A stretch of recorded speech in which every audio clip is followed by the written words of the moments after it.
सोचिए, एक स्कूल जहां बच्चे पढ़ने जाते हैं, सपने देखते हैं, वहां कोई पानी की टंकी में जहर घोल दे। सुनने में ही कितना भयानक लगता है ना? आज हम एक ऐसी ही दिल दहला देने वाली साजिश की कहानी पर बात करने वाले हैं। तो सवाल ये उठता है कि क्या होता है जब ज्ञान के मंदिर में ही नफरत घुल जाए? जब स्कूल जो सीखने की जगह है वो ही नफरत का अखाड़ा बन जाए? चलिए देखते हैं, क्योंकि आज हम जिस घटना की बात कर रहे हैं ना, वो इसी सवाल का एक बहुत ही डरावना जवाब है। तो चलिए आपको ले चलते हैं कर्नाटक के एक गांव में। अब देखिए, वहां के कई सरकारी स्कूलों में ना पानी एक बहुत बहुत कीमती चीज है। रोज की किल्लत होती है, कई बार तो टैंकरों से पानी मंगवाना पड़ता है। अब आप सोच रहे होंगे कि मैं ये क्यों बता रही हूँ।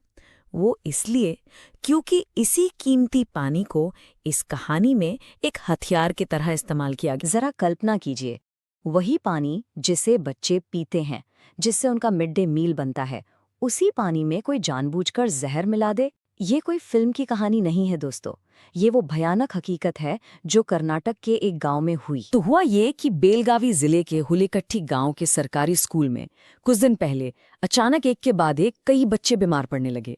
उन्हें उल्टियां हो रही थीं, पेट में तेज दर्द था। जब टीचर्स और बाकी लोगों ने पानी की टंकी चेक की ना, तो उन्हें उसमें से एक अजीब सी महक आई और उनका शक बिल्कुल सही निकला।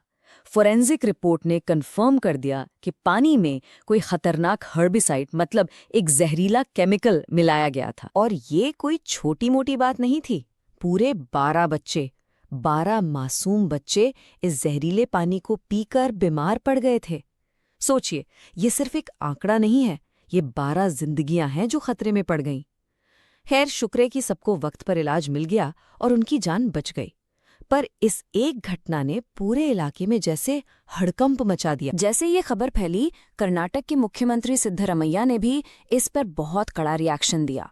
उन्होंने साफ साफ कहा कि ये सिर्फ एक क्राइम नहीं है, बल्कि ये धार्मिक नफरत और कट्टरता से पैदा हुआ एक जघन्य यानी घिनौना काम है।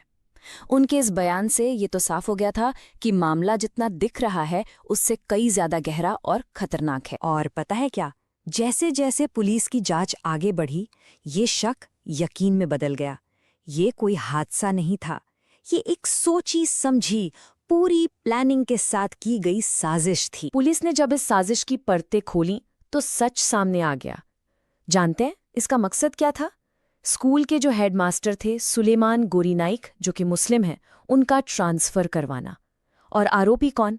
श्रीराम सेना का एक स्थानीय नेता सागर पाटिल और उसके साथी। लेकिन इस सब में जो सबसे ज्यादा चौंकाने वाली और दिल दुखाने वाली बात थी, वो ये थी कि इस पूरे काम को अंजाम देने के लिए एक 5वीं क्लास के बच्चे को मोहरा बनाया। यही इस पूरी साजिश की सबसे भयानक कड़ी है। सोच कर देखिए, अपने गंदे मकसद को पूरा करने के लिए किसी ने एक मासूम बच्चे को हथियार बना लिया। एक ऐसा बच्चा जिसे शायद ये अंदाजा भी नहीं होगा कि वो जो कर रहा है वो कितना बड़ा गुनाह है और उसके नतीजे कितने खतरनाक हो सकते हैं। तो सवाल ये है कि ये साजिश रची कैसे गई? देखिए, पुलिस के मुताबिक पूरी कहानी ब्लैकमेलिंग पर टिकी है। जो मुख्य आरोपी है सागर पाटिल, उसने कथित तौर पर कृष्णा मदार नाम के एक आदमी को ब्लैकमेल किया। धमकी दी कि वो उसकी इंटरकास्ट लव स्टोरी सबको बता देगा।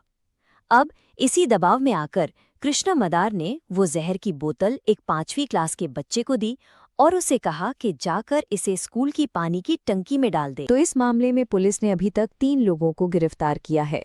पहला, सागर पाटिल, जो श्रीराम सेना का सवादत्ती तालुका अध्यक्ष है और जिसे इस पूरी साजिश का मास्टरमाइंड माना जा रहा है। दूसरा, उसका साथी नगन गौड़ा पाटिल। और तीसरा, कृष्णा मदार, वो शख्स जिसे कथित तौर पर ब्लैकमेल किया गया था। लेकिन देखिए, इस घटना को सिर्फ एक क्राइम की तरह देखना काफी नहीं है।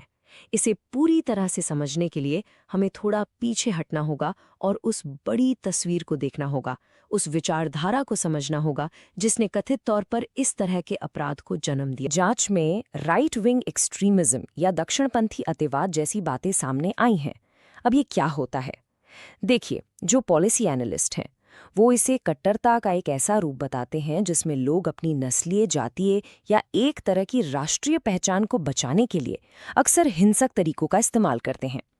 इसमें आमतौर पर देश के अल्पसंख्यकों या प्रवासियों के प्रति गहरे दुश्मनी भी शामिल होती और अक्सर इस तरह के कामों का सीधा मकसद होता है समाज में सांप्रदायिक हिंसा भड़काना। अगर हम भारतीय कानून की बात करें तो कोई भी ऐसा काम जो धर्म, जाति, जन्मस्थान या भाषा के आधार पर अलग अलग ग्रुप्स के बीच नफरत या दुश्मनी को बढ़ावा दे, उसे सांप्रदायिक हिंसा की कैटेगरी में रखा जाता है। अब जो मुख्य आरोपी है वो जिस संगठन श्री राम सेना से जुड़ा है उसका भी अपना एक इतिहास रहा है। ये एक दक्षिणपंथी हिंदुत्व समूह है जिसके संस्थापक प्रमोद मुतालिक हैं। ये संगठन 2009 के मैंगलोर पब अटैक जैसे मॉरल पुलिसिंग के मामलों की वजह से काफी चर्चा में रहा है। और अगर विकिपीडिया की माने तो इस ग्रुप पर पहले भी हिंसा, तोड़फोड़ और हेट स्पीच के कई आरोप लग चुके हैं। चलिए अब वापस आते हैं इस कहानी के सबसे दर्दनाक पहलू पर।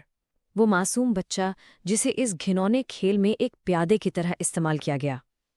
यहाँ एक सवाल उठता है कि किसी बच्चे को जुर्म की दुनिया में धकेलने के कानूनी और नैतिक नतीजे क्या होते हैं। हमारे देश भारत में बच्चों की सुरक्षा के लिए बहुत सख्त कानून बनाए गए हैं और इनमें सबसे अहम है जुवेनाइल जस्टिस एक्ट 2015 यानी किशोर न्याय अधिनियम। इस कानून का एक ही मकसद है, बच्चों को अपराध से दूर रखना और उनकी हिफाजत करना। तो ये हमें एक बहुत ही जरूरी सवाल पर ले आता है। हमारा कानून उन बड़ों के बारे में क्या कहता है जो अपने फायदे के लिए बच्चों को जुर्म करने पर मजबूर करते हैं। और देखिए, इस मामले में कानून बिल्कुल एकदम साफ है। जुवेनाइल जस्टिस एक्ट के सेक्शन 77 के मुताबिक अगर कोई बड़ा किसी बच्चे को कोई भी नशीला या जहरीला पदार्थ देता है तो उसे 7 साल तक की कैद और 1 लाख रुपए तक का जुर्माना हो सकता है। यही नहीं, सेक्शन 78 कहता है कि अगर किसी बच्चे को ड्रग्स बेचने या किसी और आपराधिक काम के लिए इस्तेमाल किया जाता है तो भी 7 साल की कठोर सजा और 1 लाख रुपए तक का जुर्माना है। तो कानून में सजा का प्रावधान तो बहुत सख्त है। इस पूरी अंधेरे कहानी के बीच उम्मीद की एक किरण भी है। मुख्यमंत्री सिद्धरामैया ने एक बहुत अच्छी बात कही।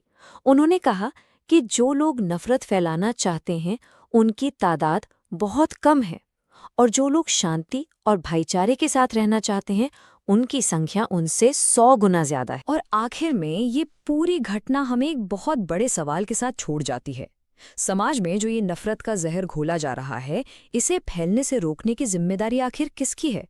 क्या ये सिर्फ सरकार और पुलिस का काम है, या फिर एक समाज के तौर पर, एक नागरिक के तौर पर हमारी, आपकी, हम सबकी भी कोई भूमिका है? इस पर सोचिएगा जरूर।